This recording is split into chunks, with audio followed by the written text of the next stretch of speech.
अस्सलाम वालेकुम dear students. तो डियर स्टूडेंट्स, आज का हमारा टॉपिक है कार्टिलेज। ये हमारे पास चैप्टर नंबर 13 चल रहा है क्लास 10th का बायोलॉजी से। तो हम स्टार्ट करते हैं कार्टिलेज होता क्या है, ठीक है, इसको हम देखेंगे और फिर इसके बाद इसके टाइप्स पर आएंगे। तो सबसे पहले आप देखिए कि कार्टिलेज को हम कहते क्या हैं। आम ज़बान में इसको हम नरम हड्डी कहते हैं, ठीक है। हड्डी तो आपने देखी होगी बहुत ज़्यादा हार्ड होती है, लेकिन नरम हड्डी आपने शायद फर्स्ट टाइम सुनी हो।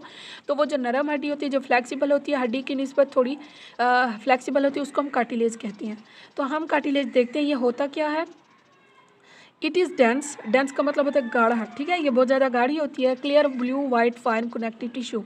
इसके अंदर बेटा क्या होती है, साफ सफ़ेद मादा मौजूद होता है जो कि कनेक्टिव टिश्यूज इसके अंदर पाए जाते हैं। उसके बाद ये लेस स्ट्रॉन्ग है बोन से, ठीक है। बोन की तरह मजबूत नहीं है, लेकिन मजबूत है, लेकिन बोन से कम है।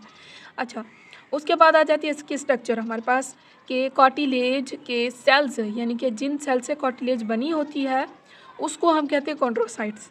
Sales of cartilage are called chondrocytes. अब ये कॉन्ड्रोसाइट्स कहाँ पर मौजूद होंगे, ठीक है।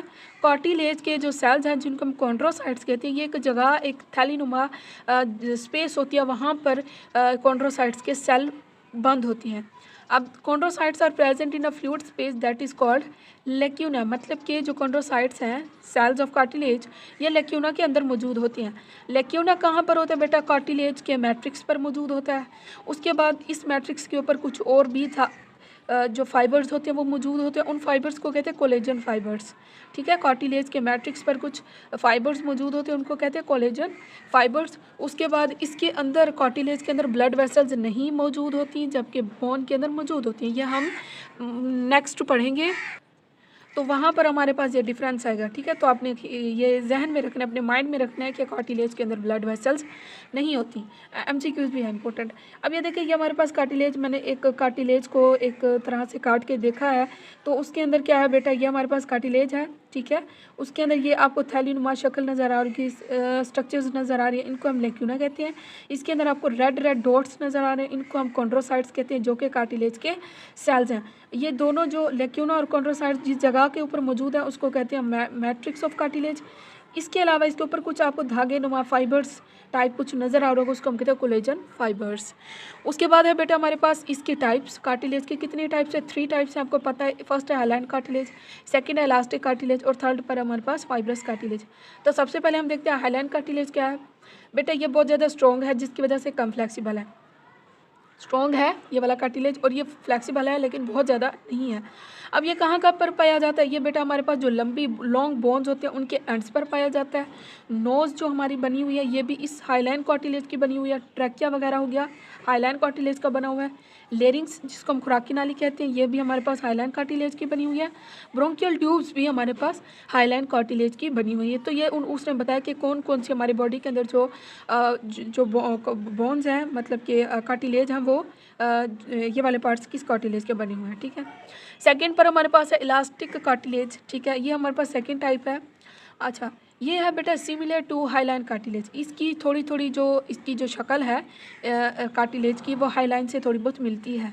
ये बेटा स्ट्रॉन्ग है थोड़ा, और इसके ये स्ट्रॉन्ग थोड़ा है, इसकी वजह से इसके अंदर जो है इलास्टिसिटी मौजूद है, जिसकी वजह से कम जो चीज़ ज़्यादा फ्लैक्सिबल होती है तो वो ज़्यादा स्ट्रॉन्ग नहीं होती।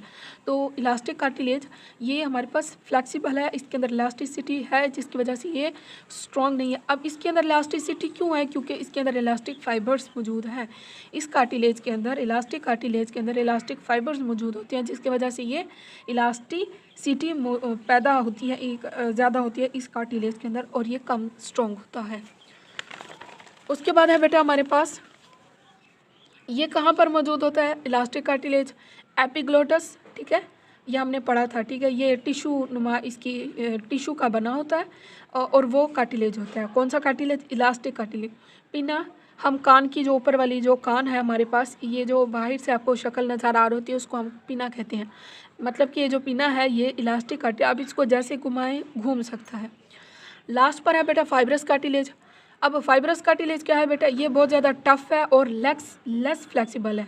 क्यों, क्योंकि इसके अंदर बहुत बड़ी तादाद में कोलेजन फाइबर्स पाए जाते हैं।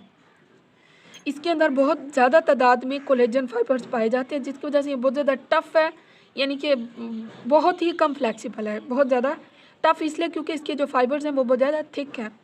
उसके बाद ये फाइब्रस कार्टिलेज कहाँ पर होता है? It is found in intervertebral disc, ठीक है। ये जो हमारे पास वर्टिब्रल कॉलम है उसके अंदर कुछ डिस्क्स मौजूद होती हैं, तो उन डिस्क्स के अंदर ये फाइब्रस कार्टिलेज पड़ा होता है।